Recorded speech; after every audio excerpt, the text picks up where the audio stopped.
Hi there, it's Whisky Story time again, and I've got a question for you.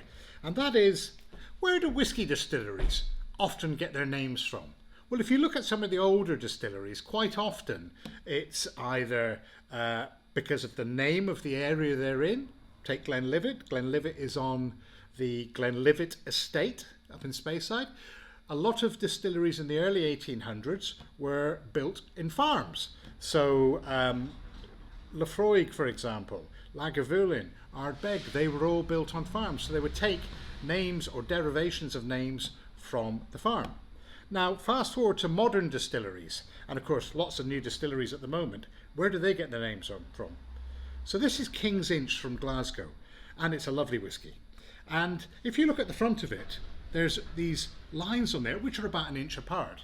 Now, on the surface, you could say that it gets its name from the fact that King Edward II tried to standardise units of measure by declaring a king's inch as being the length of 3 fat corns of barley laid end to end. Great.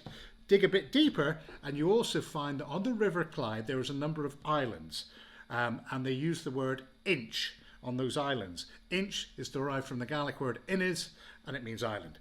So you've got Sandinch, for example. You've also had an island called King's Inch, and it kind of formed in about the 12th century through deposits coming down the river. There was various buildings on there, but in the 18th century, the island kind of merged with the mainland because of, again, deposits. Nowadays, it's the site of a shopping centre, the island. But of course, there we go. There's a bit of history there, from King's Inch Island. It had a castle on it for the High Steward of Scotland at one point. So there we go. What creative ways do you know that whisky distilleries come up with their names? If you know any good stories, let us know in the comments. Speak to you soon. Bye bye.